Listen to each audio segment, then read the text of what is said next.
Dear students, today in Personality Theories, we're going to learn about the contribution of Skinner in understanding personality better.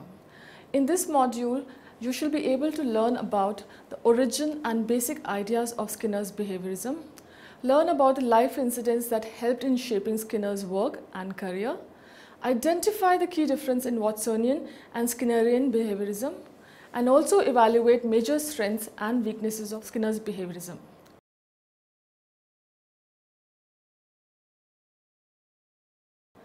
Some of the branches of psychology strive to understand underlying cognitions, but behavioral psychology is not concerned with mentalistic causes of behavior and instead focuses on the behavior itself.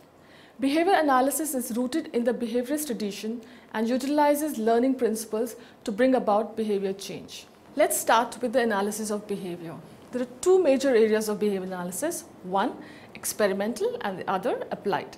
Experimental behavior analysis involves basic research designed to add to the body of knowledge about behavior. Applied behavior analysis, on the other hand, is focused on applying these behavioral principles to real-world situations. Behavior analysis has robust practical applications in mental health treatment and organizational psychology, particularly when focused on helping children with autism and adults learning new behavior or reduce problem behavior. Rather than focusing on internal states, ABA therapists focus on observable behaviors and utilize behavioral techniques to bring about behavioral change. Let's look at experimental analysis of behavior. Experimental analysis of behavior is part of scientific behavior analysis that aims at describing the functional relationship between classes of stimuli and responses, also demonstrating reliability and generality between them. It includes a general scientific approach which outlines various assumptions regarding how to study the behavior, the methods and procedures involved in studying the behavior, developing a systematic body of knowledge of behavior, along with understanding its practical implications for society and culture. To fulfill these objectives, experimental analysts develop general laws of behavior after repeated testing and the substantiation through experimental procedure. Historically, in behavioral psychology, the origin of experimental analysis of behavior can be traced back to the experimental behavioral analysis of Edward Lee Thorndike and Ivan Pavlov. However, the roots of experimental analysis of behavior can also be traced back to naturalism of Aristotle and other Greek philosophical traditions.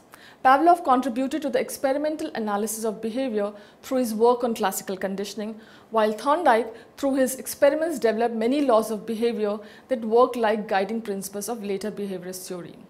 The main psychological process involved in experimental analysis of behavior is depicted in the figure, which will be in your e-text. Classical conditioning is a learning procedure in which a neutral stimulus acquires a capacity of eliciting the same response in the organism that can only be evoked by original stimulus. In Pavlovian terminology, original stimulus is known as unconditioned stimulus, while the original reflex response of organism is known as unconditioned response. Unconditioned response is a naturally occurring response at the presentation of unconditioned stimulus. For example, salivation occurs at the sight of tasty food. Through classical conditioning procedure, a neutral stimulus, which is called unconditional stimulus, can acquire the same capacity after repeated pairing with the unconditioned stimulus. Operants are those behavior that are voluntary. Operant conditioning is a learning procedure in which voluntary or natural responses can be learned through the effect of pleasant and unpleasant consequences of the response. Habituation is a kind of learning in which the organism stops to respond after repeated exposure to the stimulus. One of the possible reasons of habituation could be that the brain stops sending signals when repeatedly flooded with the same stimulus over a period of time. Habituation also relies on the principle of cognitive economy, as it helps in filtering out large amount of unnecessary and similar information from the environment so that organism can focus more on the useful and important information. Whereas in contrast to habituation, sensitization is a non-associative form of learning in which the response improves after the repeated exposure of stimuli. When we talk about Skinner's contribution to the experimental analysis of behavior, it was mainly in the form of philosophical contribution and development of theoretical propositions that can act as a theory explaining the functional relationship between classes of stimuli and responses. It is also known as conceptual analysis of behavior. The principle of operant conditioning was one of the remarkable contributions by Skinner in the area of experimental analysis of behavior. As already told, the foundation of operant learning was already laid down by Thorndike. Skinner, however, developed this idea in a systematic manner to develop a full-fledged system of psychology. He developed the theory of operant conditioning through a series of papers and books that he published between 1930 till 1990s with the aim of developing a comprehensive system of behavior analysis. Before we move forward, let's have a look at the history of behavior analysis. First thing, behaviorism was largely established through the influential work of three theorists. First was Ivan Pavlov, second was John B. Watson, and third was B.F. Skinner. Pavlov also discovered the conditioning reflex during his studies with dogs, establishing classical conditioning as a learning method. However, it was Watson who extended Pavlov's theory to apply to human behavior, establishing behaviorism as a major school of thought. Skinner later introduced the concept of operant conditioning, in which reinforcement leads to a desired behavior. These concepts continue to play influential roles in behavior analysis, behavior modifications, and psychotherapy. Contemporary academia considers Skinner as a pioneer of modern behaviorism, along with John Watson and Ivan Pavlov. Let's have a look at what was Skinner's behaviorism all about. Skinner stood at the opposite position from humanistic psychology during his whole career and denied humans possessing freedom and dignity, as it is evidenced in his book Beyond Freedom and Dignity. Most of his theories were supposed to be based on self-observation, which caused him to become a supporter of behaviorism. Much of his self-observed theories stem from Thorndike's puzzle box, a direct antecedent to Skinner's box. He further expanded on Thorndike's earlier work by introducing the concept of reinforcement to Thorndike's law of effect. He was also an advocate of behavioral engineering, and he thought that people should be controlled through the systematic allocation of external rewards. Skinner believed that behaviors are casual factors that are influenced by consequences. If the consequences were bad, there was a high chance that the action would not be repeated. However, if the consequences were good, the actions that led to it would be reinforced. He called this principle of reinforcement. It is a central concept in behaviorism and was seen as a central mechanism in the shaping and control of behavior. He also invented operant conditioning chamber, also known as Skinner box. He innovated his own philosophy of science called radical behaviorism and founded his own school of experimental research psychology, the experimental analysis of behavior, coining the term operant conditioning. His analysis of human behavior culminated in his work Verbal Behavior, as well as his philosophical manifesto Walden 2, both of which have been recently seen enormous increase in interest experimentally and in applied settings. Before we move on to what he proposed in his theories, early roots of Skinnerian behaviorism. Before we understand Skinnerian behaviorism, let's have a look at what behaviorism is all about. It is a system of psychology that admits only overt, observable and measurable behavior as its subject matter. The roots of Skinnerian behaviorism can be traced to the early part of the 20th century in the simmering discontent with the then two most dominant schools of psychology, that is structuralism and psychoanalysis, which believed that mental analysis through introspection, that is structuralism, or scrutiny of unconscious forces underlying in human personality are the core matter of psychological investigation. John B. Watson and Ivan Pavlov, through their independent researches, came to the conclusion that all psychological functions can be explained through nerve impulses, muscular movements, and glandular secretions. According to them, any instant of mentalizing can be ultimately be reduced in terms of simpler, objective, and measurable properties like nerve impulses, muscular movements, and glandular secretions, which can be diagnosed using experimental procedure. Watson, in his influential paper Psychology as a Behaviorist Views It, formally laid the foundation of a unitary and reductionist science of behaviorism, wherein he claimed having no distinction between a man and brute. His version of behaviorism denied the role of mental faculties in human growth or any aspect of it. In the words of Watson himself, he says, "Give me a dozen healthy infants, well-formed, and my own specified world to bring them up, and I'll guarantee to take anyone at random and train him to become any type of specialist I might select be it doctor, lawyer, artist, merchant, chief, and yes, even beggar, man and thief, regardless of his talents, penchants, tendencies, abilities, vocation, and race of his ancestors, unquote. The brash and flamboyant personality Watson and his fresh ideas attracted many researchers, scientists, and philosophers who had a stake in inquiry of human structure, human nature, and many of them became later the chief proponent and carrier of Watsonian behaviorism. Watsonian behaviorism was represented by two sets of ideological commitments. First, those who believed that behavior is all that a researcher can and should study, for which a strict adherence to an objective methodology is required, which is called methodological behaviorism.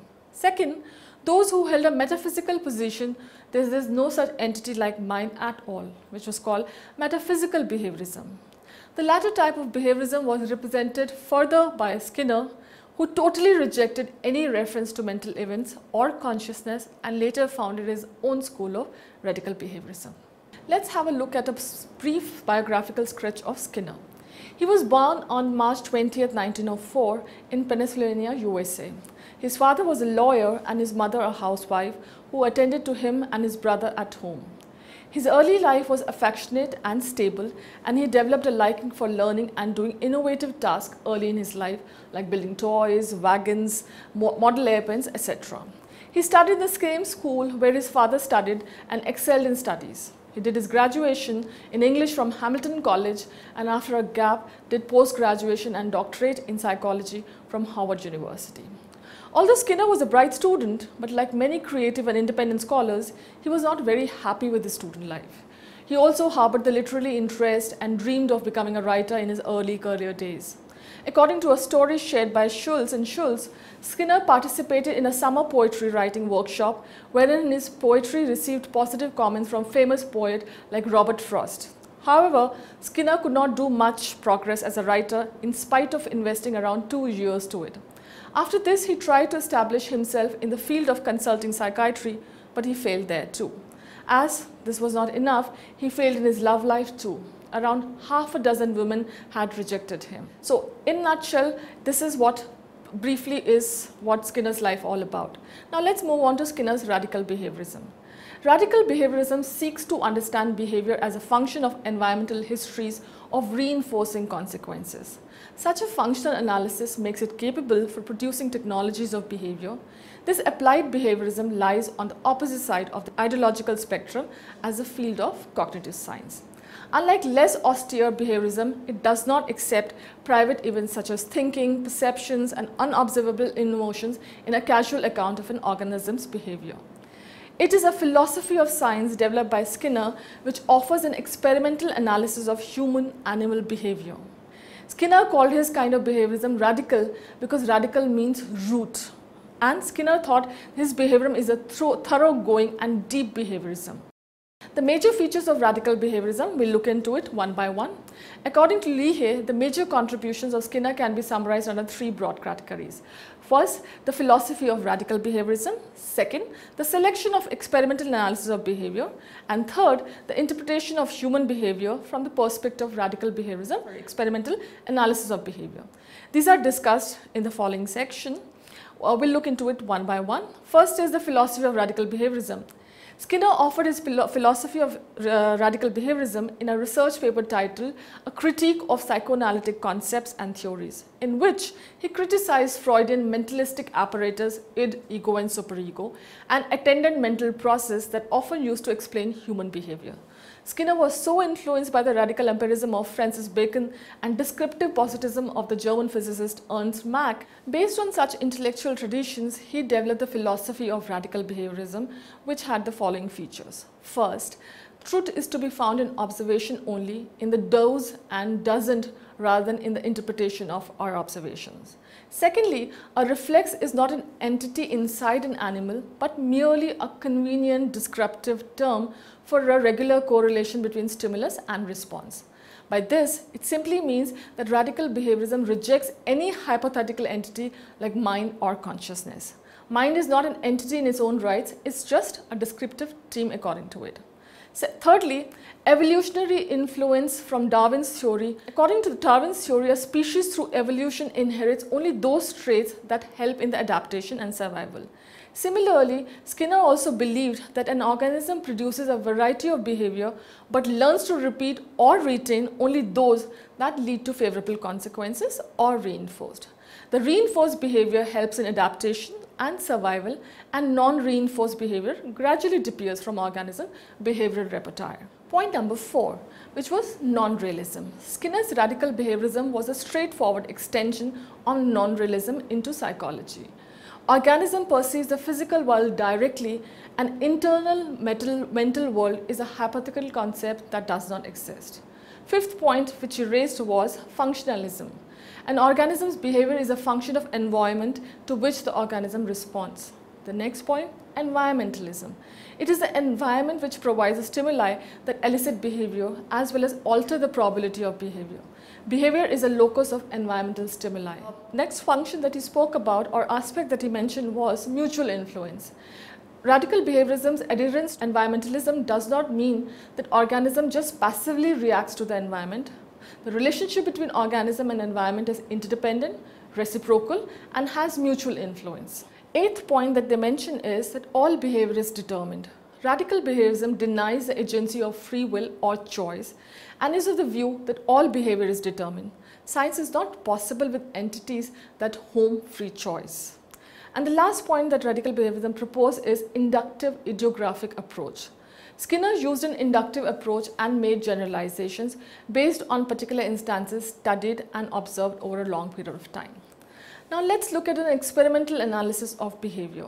According to Skinner, the goal of psychology is to analyze behavior by locating the specific determinants of specific behavior and establishing the exact nature of relationship between the stimulus as well as the response. The best way to do is by experiment, because only in experiment all the factors affecting behavior can be systematically controlled. Skinner thus called his science the experimental analysis of behavior. In his book, The Behavior of Organisms, Skinner distinguished two kinds of learned behavior: respondent behavior, which is similar to reflex behavior of Pavlov. It loosely corresponds to involuntary behavior like salutary responses studied by Pavlov. Operant behavior is behavior that is reinforced and that an organism learns to repeat based on the contingencies of reinforcement. According to Skinner, experimental analysis of behavior consists of systematic description of contingencies of reinforcement as they occur in all forms of behavior. Now let's look at what has been the contribution of Skinner in the understanding of human behavior. Skinner, like Thorndike, was very interested in applying his theory of learning to the process of education.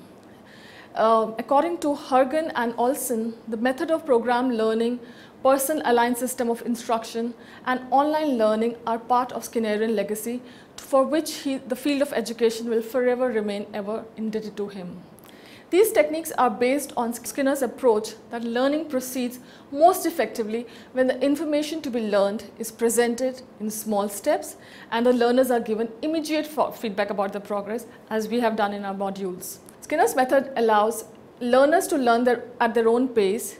He believed that reinforcement of desired behavior is more fruitful than punishment for undesirable behavior.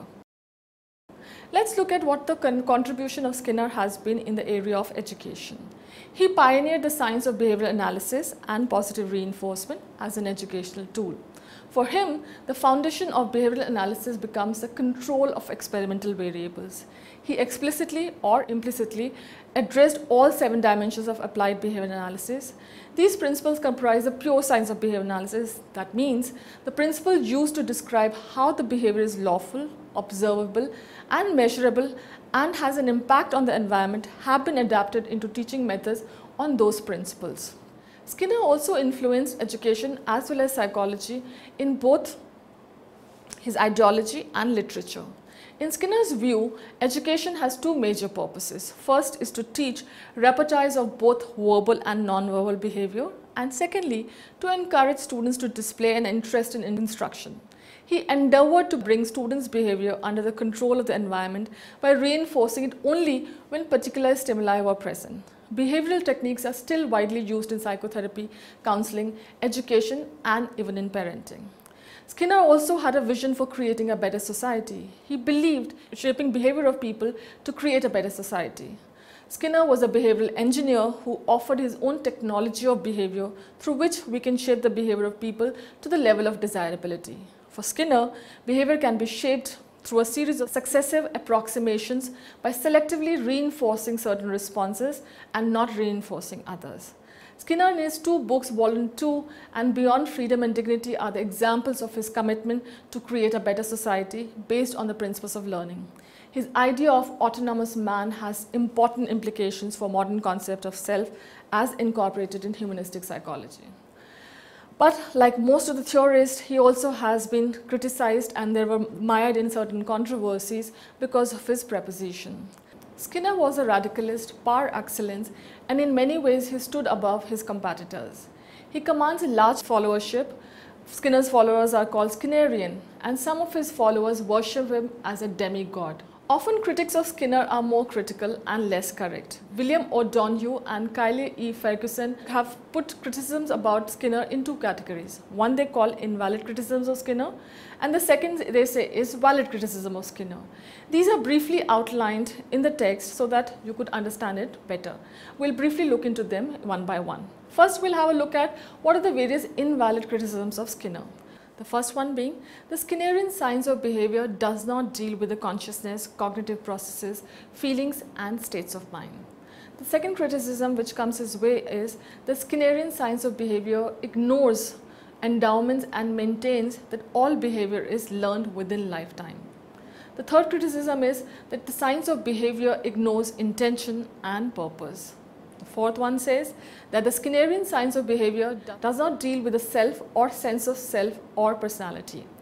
The fifth criticism cites experimental results of Skinner under carefully controlled environment cannot be replicated in daily life.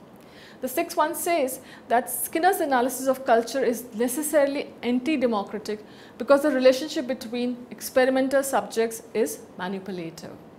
Seventh, Chomsky's criticism of Skinner's verbal behavior can be summarized under three heads. Verbal behavior is an untested hypothesis which has therefore no claim upon credibility. The second one he suggests is that Skinner's technical terms were a mere paraphrase for more traditional treatment of verbal behavior. And the third he suggests is that speech is a complex behavior whose understanding and explanation requires a complex, meditational, neurological, genetic theory. There are a few valid criticisms of Skinner also which we need to consider in our understanding of Skinner's behaviorism.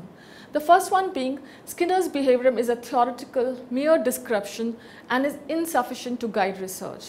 The second one suggests that the Skinner's behaviorism does make difference between rats, cats, robots, puppets, machines or human beings. Thirdly, science of behavior as offered by Skinner cannot deal with creative behavior as seen in music, literature and science.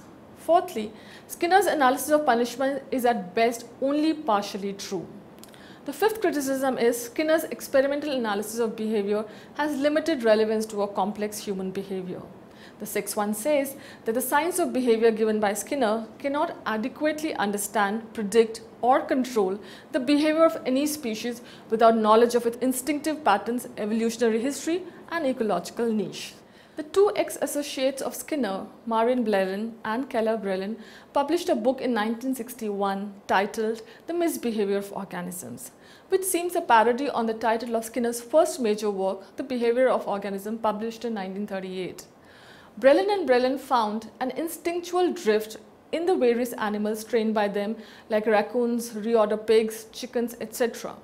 However, Skinner considered that the experimental analysis of behavior based on the principles of operant conditioning expressed in quantitative terms would yield a comprehensive picture of the organism as a behaving system, and a theory is nowhere needed in this task.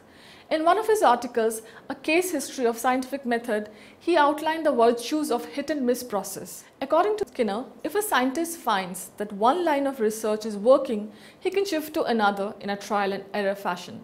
Unless he finds something of value, this gives more autonomy and freedom compared to restricting oneself to a set of theoretical framework.